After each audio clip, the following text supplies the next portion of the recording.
해가 뜨면 다시 시작해 넘어져도 난 일어서 끝없는 길 앞에서도 희망은 내 안에 있어 조금씩 더 가까워지는 꿈 나를 기다리고 있어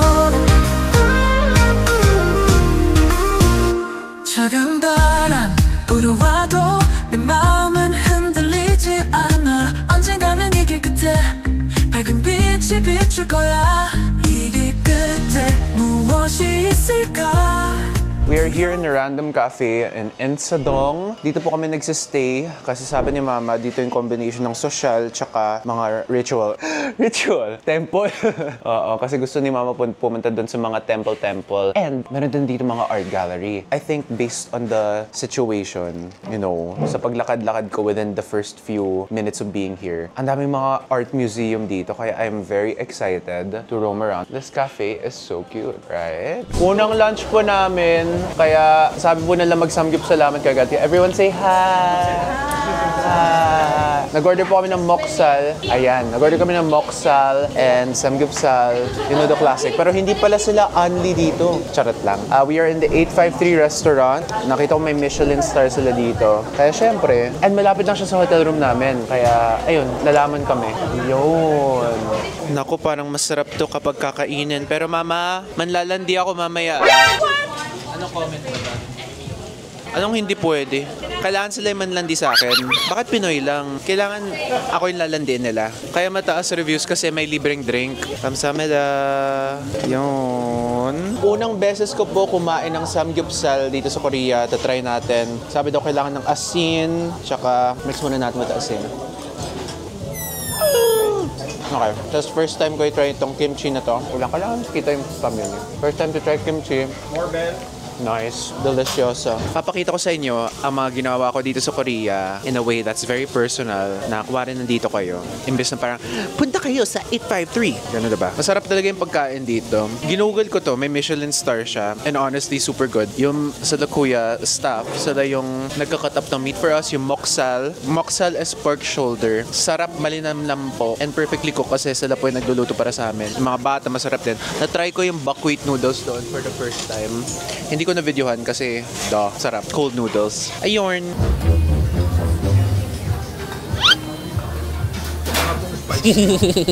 Sinubo mo talaga? Ay!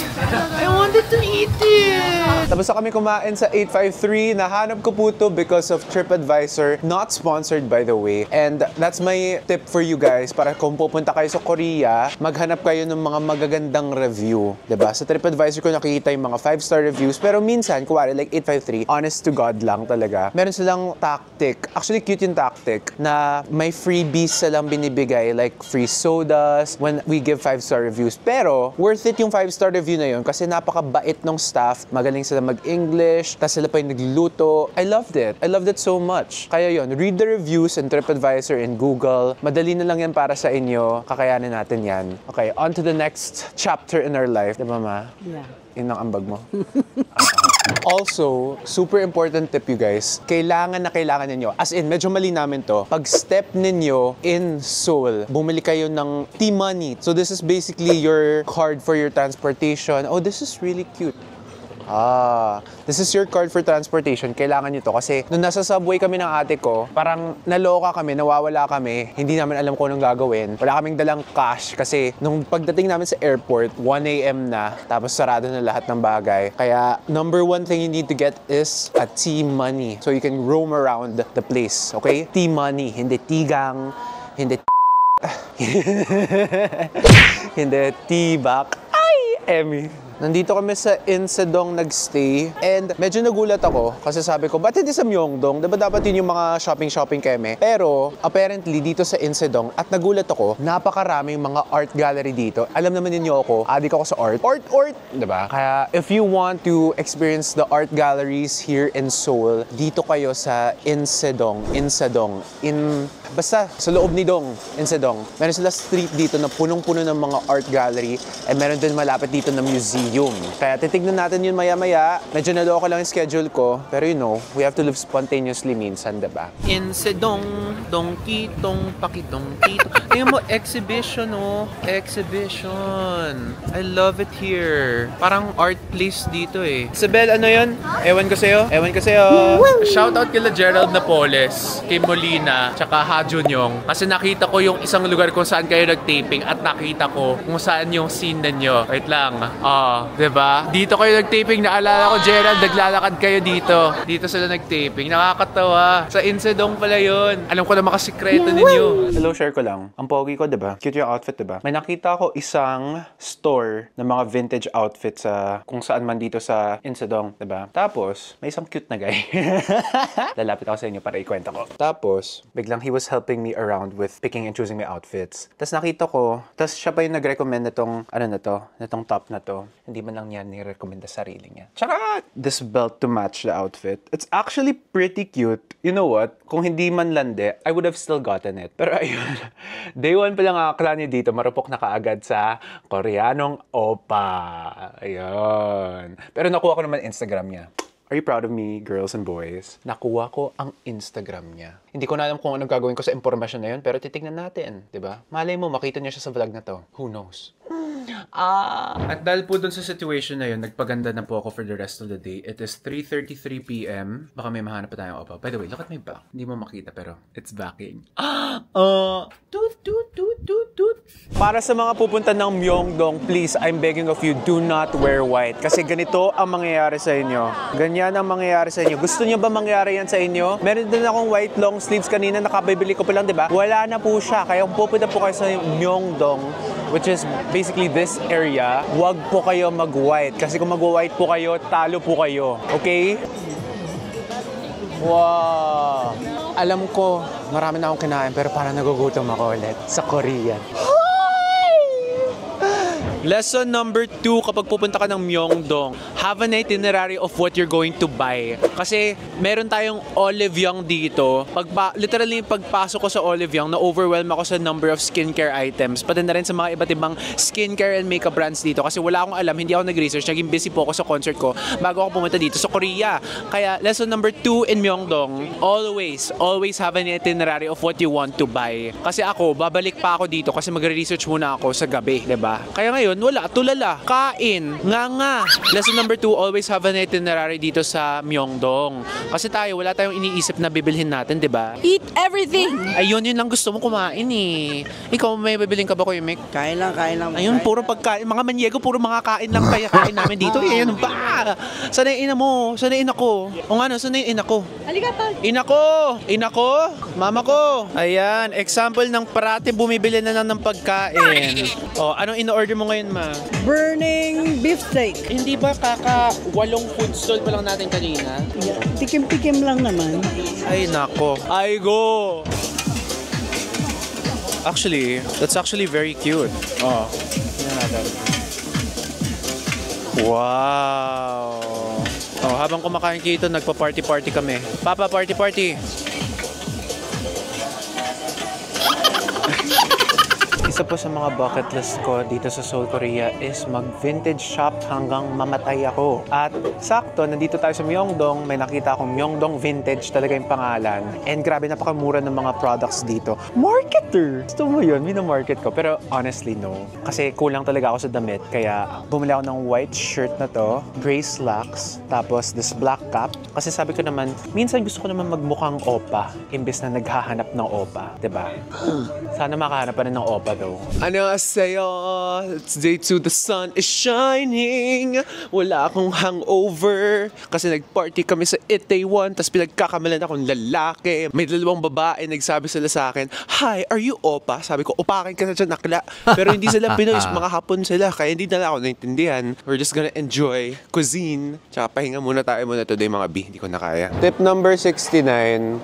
Bihira po ako makakita ng basurahan dito sa Insedong. Kaya kung gusto nyo tumapon ng basura ninyo, make sure sa cafe na lang mismo. Ayun, so di basurahan. Ako lang ata yung basura dito. Basura dito.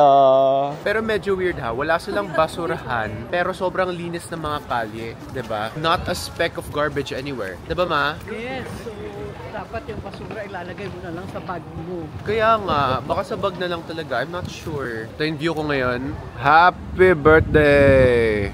Woot woot! Ayan. Dito na po tayo. Susunduin na po ako. Hello, tip number of me making mistakes in Seoul so you don't have to. Nandito kami sa isang palasyo nila. Nakalimutan ko na po ata ko anong pangalan pero ang laki, grabe. Dito po ata tinaping yung Kingdom sa Netflix. Shout out to Netflix. Pumunta kami dito ng maagang hapon, sabi ni Mama. Pumunta kami dito ng maagang hapon. Magkainit-init sa summer, sa kalagitnaan ng summer. So kung may plano kayo pumunta, tanghali ang tapat. Ayun pala eh. 'Di ba? Maagang hapon, Ma. Maagang hapon. I literally Oo. translated it. Mama, para kang Google Translate natin dito sa Korea. Oo. So yun, tanghali tapat po.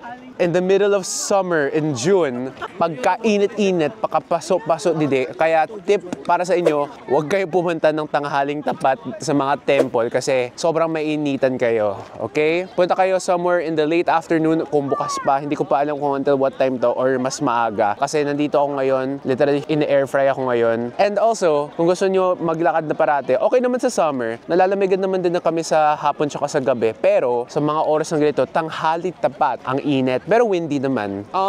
Ayan, magcha-change shift daw sila Kuya Guard. Kasi, oh my God, pigeon! Sobrang Janet Jackson na kasi. Pero Kerry. Ito itsura ng gates papunta sa loob ng palace. Tapos ito, magbe-beat ng drum si kuya mo. Habang nag-change shift, nagbe-beat sila ng drum. You know what I'm saying? So doon kami papasok. So hinihintay lang namin na matapos itong ceremony nila. So makabiglang mag-runway sila or something there. Who knows? So far, nakasilong kami sa ilalim ng isang umbrella. Kaya okay po kami. Sinang kami da?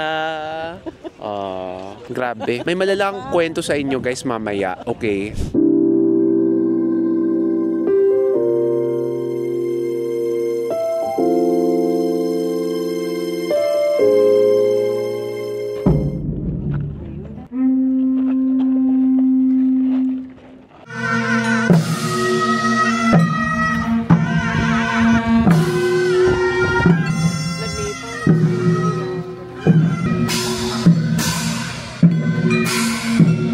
Having my caricature taken, pero instead of it being pretty, it's going to be ugly. But I feel like it's going to be good because I already see myself as ugly. So in a way, this will free me from that.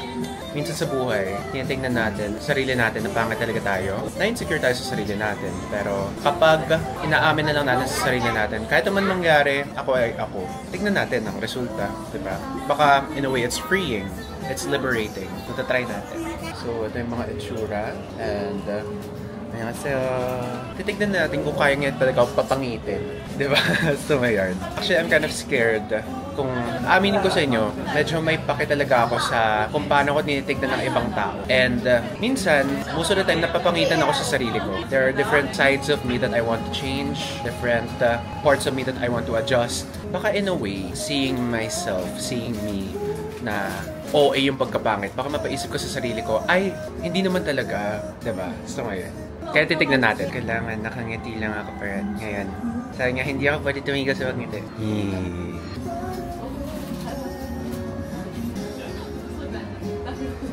Nakakatakot! Ito yung example ng mga caricature na ginagawa nila. Kaya honestly, medyo takot ako kasi ano ba yung tingin niya sa akin? Gagawin bang niya ako mataba, payat? Gagawin bang niya mahaba mukha ko? Ano ang mga features sa mukha ko na i-OOA niya para maging quote-unquote pangit? Takot! Okay, it's live. Oh, wow. Okay, it's recording. It's done? Yeah, just a moment. Okay. So, how to drawing process video? Okay. Yeah. Oh my gosh.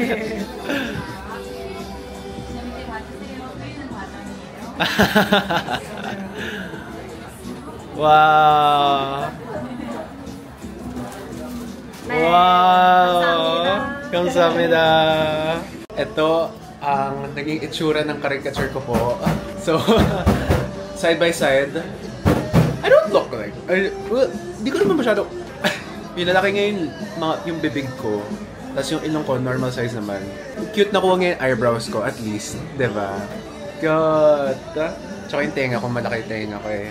Pero, payat ako dito. Kaya, that's one less insecurity. Pero nakakatuwa lang talaga. Kasi kapag sinasabi mo sa sarili mo na pangit ka, tapos makikita mo to, mapapadalawang isip ka, di ba? Hindi naman masyado. Sana ma-apply ito sa buhay ninyo, no? Na may mga araw na iniisip natin na tayo yung pinakapangit na tao sa mundo, pero kailangan natin ng reminder. Mapapaisip na lang tayo na, it's not so bad. Sabi nga ni SpongeBob, I'm ugly and I'm proud. But I'm not ugly. None of us are. Oh, am I getting emotional? This is supposed to be a fun vlog. Okay, I have my canvas now. This is what it looks like. It also has a photo card. In total, I spent 30,000 won for this. This is 15,000 won for the artist and 15,000 won for this cute canvas. I'm not marketing it, pero kung gusto niyo pumunta, this is a very memorable experience for me. Very introspective, you know what I'm saying? Diba? Oh, lesson number keme Ruth of what to do in Seoul. Punta kayo in Sedong. Ito yung art area, art district nila. And as an artist at heart, diba? You'll love it here. 3, 2, 1, go! Ewan ko sa'yo! Hindi naman kayo nagsasabi. Pa yan? Kasi nakabuka yung bibig mo pag sa'yo. Ewan ko sa'yo!